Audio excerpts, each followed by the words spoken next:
Well, I see my friend is back. Yesterday after I left, he tried to swipe a minnow off of somebody's hook. Well, he's back and he's hanging out with me, I guess because I'm safer and because he knows I fed him about a dozen minnows yesterday. Shame on me. Well, couldn't catch anything down there at my regular spot, so I came down here, and they're still pretty small flounder.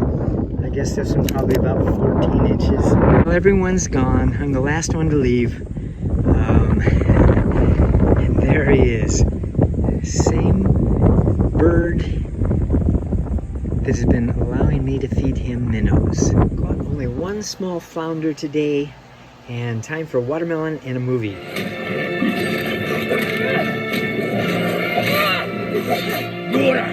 You can see that a lot of little turtles left the nest last night if you look at their little tracks. Better to leave at night. The seagulls are just waiting during the day.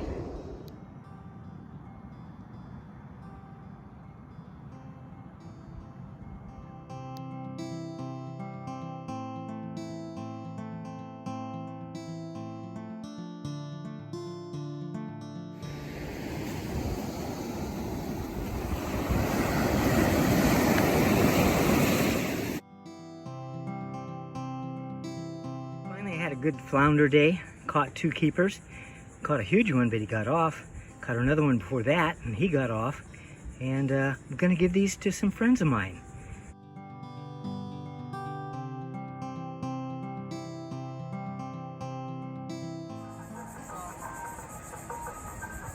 Well, started to go down the beach.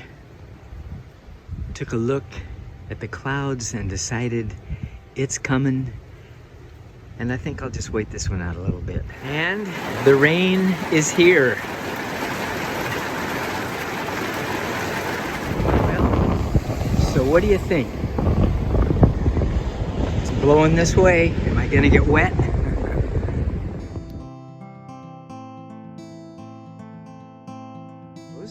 She's a lawyer. She's on YouTube.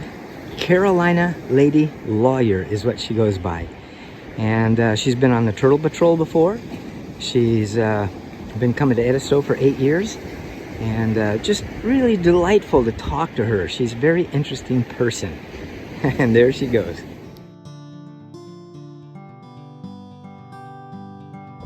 This is a Saturday. And it's a nice, sunshiny, hot day. And the public parking is just absolutely filled. I don't think there's a single parking space there. So I tried to upload videos at the state park area. Their internet is very slow. Trinity Church, I guess, and right next to it is a public library, and they have excellent internet.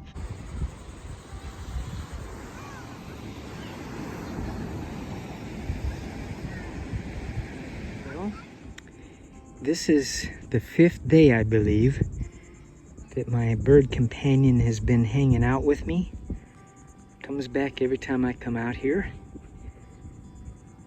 Wonder if it has anything to do with the minnows that I've been feeding him.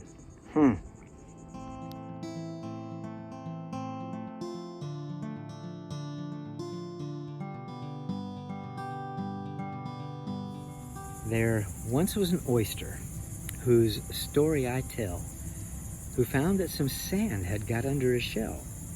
Just one little grain, but it gave him a pain, for oysters have feelings, for they're also plain. Now did he berate the workings of fate, which had led him to such a deplorable state? Did he curse the government, or cry for an election, or cry that the seas should have given protection? No, he said to himself as he lay on the seashelf, if I cannot remove it, I'll try to improve it. Well, the years rolled around as years always do, and he came to his ultimate destiny, stew. And a small grain of sand, which had bothered him so, was a beautiful pearl, all richly aglow. The tale has a moral, for isn't it grand what an oyster can do with a morsel of sand? What couldn't we do if we'd only begin with all of the things that get under our skin? I thought that was appropriate since I'm here at the beach with lots of oyster shells. Introduce yourselves. I'm Becky Baggett from Walterboro, South Carolina. Oh, that's a long way away. Yeah. I'm sorry that you have to drive an hour to get here. That's all. And I'm John. And you're John. Okay, now you didn't know me before, but I moved in and you thought that I was gonna starve to death or something. Your hubby said, no, he probably knows how to take care of himself. Right. But you invited me over for chicken pot pie last night. I did. Thank you. You're welcome. Okay, got up at 4:30 this morning to get out here. Tide is very low. Caught some finger mullet and caught this really nice flounder. I'm gonna measure him, but pretty sure he's a keeper. There's no doubt about it. Okay.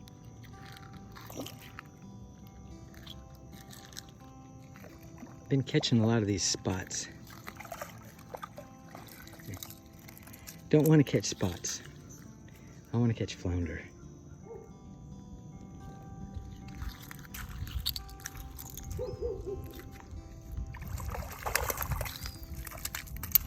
Well, too small. I think he's probably about 13 inches. Well, got another little flounder. Not like the 20-incher I caught right off the bat. This is what we call a pinfish. He will eat your minnow right up. Okay. Where is he? I think I see him.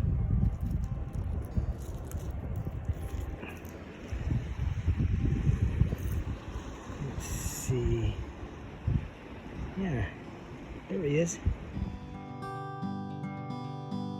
Advantage to pulling a wagon all the way up and all the way back is that I can carry so much stuff. I've got my net in here, fishing rods.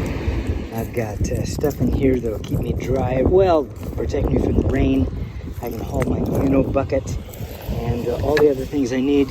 And especially, I like the fact that I can have ice in here to put my fish in so that when I catch fish, I can take my time coming back so I can hunt shells and shark's teeth and all kinds of goodies like that.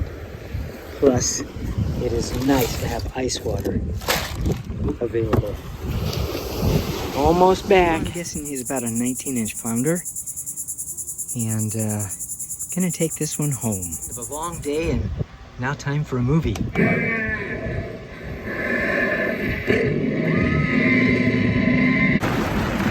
This is a really big storm hitting right now. Got up at 4:20 this morning.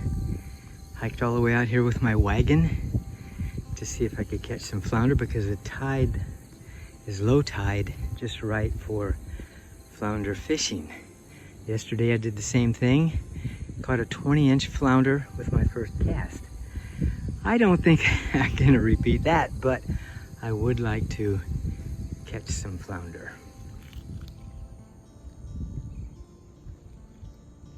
Let's see what it is. Okay, it took both hands to wrestle this guy, but this is a really good looking sea trout, which I will keep.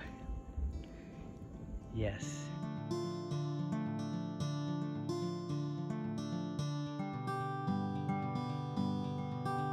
Deer tracks. Early this morning, I got up at 5 o'clock so I come out to the inlet. And the deer have been out and about. So I got up at 5 this morning so I could get out here to the inlet with my stuff, because this is the time when you want to go flounder fishing, at least out here at Jeremy Inlet. So I'm out here at the inlet and I depend upon these finger mullet and for bait, and you can oftentimes see them. I've kind of stirred up the water, but you can see them over there. And I wait till they pass me, and then I throw behind them so they can't see the cast net coming. So this is my setup. I have a barrel swivel, and attached to that, 10 or 12 inches down, I have a small hook.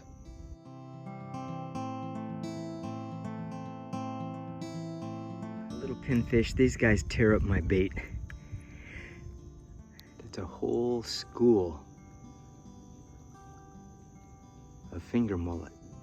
So this is not what I'm looking for, these spot tails. They put up a nice little fight,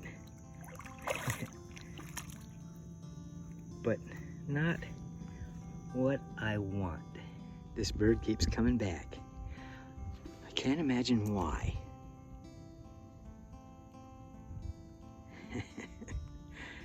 Okay, I think I can imagine why, but he's very kind and patient and waits for me.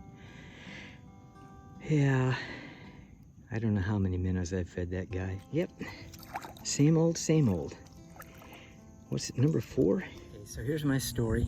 This morning I got up at 5 o'clock, came out here to the inlet, caught quite a few of those little reds. Too small, I don't like to keep them anyway, looking for flounder. So I got tired of this and went on up the creek, and there my story really began to change. Crossed over, walked all the way up to the bar, the end of the sandbar, and I was catching flounder like crazy.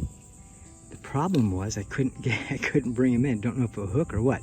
Caught a monster, brought him nearly there, and he got off. Caught a couple more good ones, and they got off. I caught one that had to be about 18, 19 inches, maybe even 20, and got him on my stringer and started putting my stringer, tie it to my minnow bucket, and doggone, he jerked the thing right out of my hand. And so there's a big flounder somewhere in this creek that has a stringer in his mouth. This is a banded tulip, and he's occupied, and I'm just going to throw him out there. Not by the original owner, by the way. And here is a knobbed whelk, and he is also occupied. Time for me to go back because the market is open on Wednesday, and I want to get some cantaloupe and watermelon, I hope. So I'm at the market.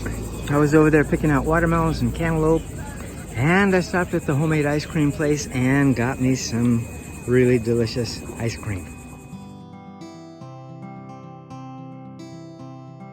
You're selling me some elderberry syrup. I am. And I met you before last time. Hi, Perry.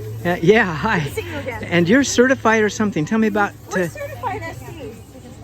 Yeah, and what does that mean? So that means that we're regulated by the Department of Agriculture, and we go through inspections, and they make sure that our process is clean and legal and ready to go so that we can provide a really wholesome, nutritious food to the public. Yeah, I really like the elderberries, and I appreciate you being here. Oh, thank you. Nice Thank to see you. Again.